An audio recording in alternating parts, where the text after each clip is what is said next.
Ito kasing sunglasses na to, sir, may X-ray vision. Kapag suot ko to, sir, yung mga tao sa paligid ko, nakikita ko sila ng walang saplot. Sir, magpapaalam po sana ako.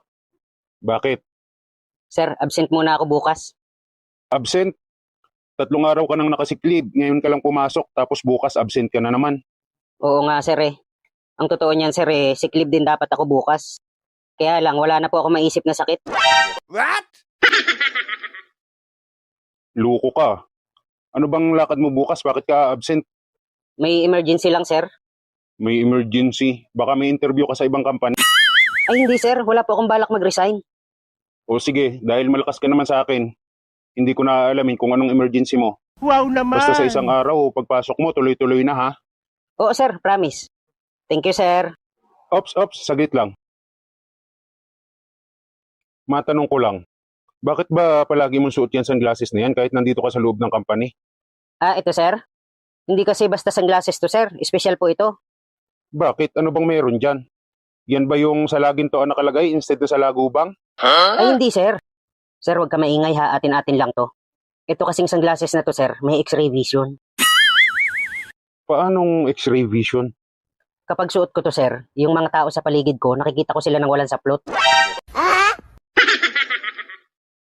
Ibig mong sabihin, sa oras na to, talop na talop ang tingin mo sa akin? Exactly, sir. Buisit ka? Ibig mong sabihin, matagal mo nang nakikita ang makinis na hotdog ko? What? Totoo po yun, sir. Pero hindi po totoo na makinis. Kasi ang nakikita ko, sir, parang pasas na pinahaba. Kulubot.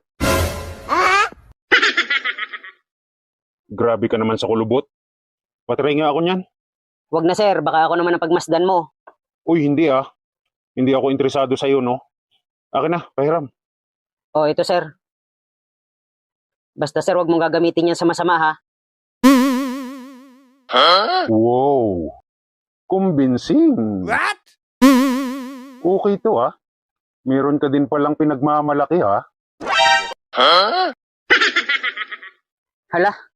Akin na yan, sir. Anong akin ah? Pahiram muna, bukas mo nang kunin. Ay, hindi pwede, sir. Anong hindi pwede? Gusto mo, hindi kita payagan ng absent bukas? Sige na nga. Pero wag mong gagamitin sa masama yan, sir, ha? Ah, siyempre, hindi ko to gagamitin sa masama. Dahil ito'y gagamitin ko lang sa magaganda. Nya!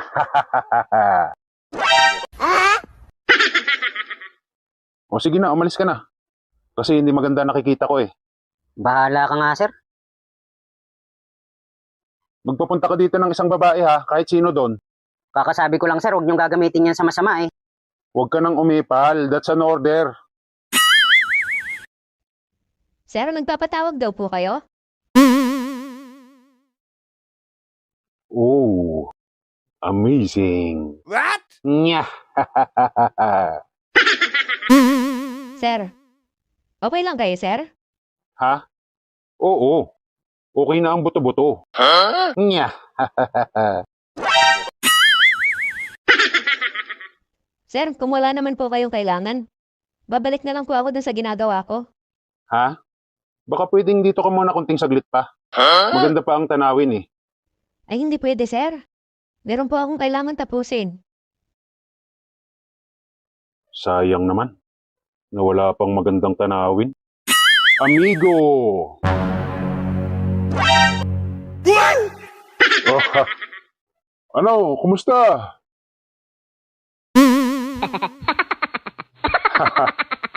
Ano? Bakit parang natulala ka? Langya, bakit kayo nagpunta dito? Hindi ka ba natutuwa? Dinalaw ka namin? Wow! Bumaba ka dyan, hindi maganda ang tanawin. Ano? Tara, gimmick tayo mamaya. Puro ka naman trabaho eh. Oo na, sige na. Tawagan nyo na lang ako mamaya. Sabi mo yan ha, tawagan ka namin mamaya. Oo na, umalis na kayo. Oops, nalaglag pa ang bulpin ko. Ew! Langya talaga, malas. Iho! Mama,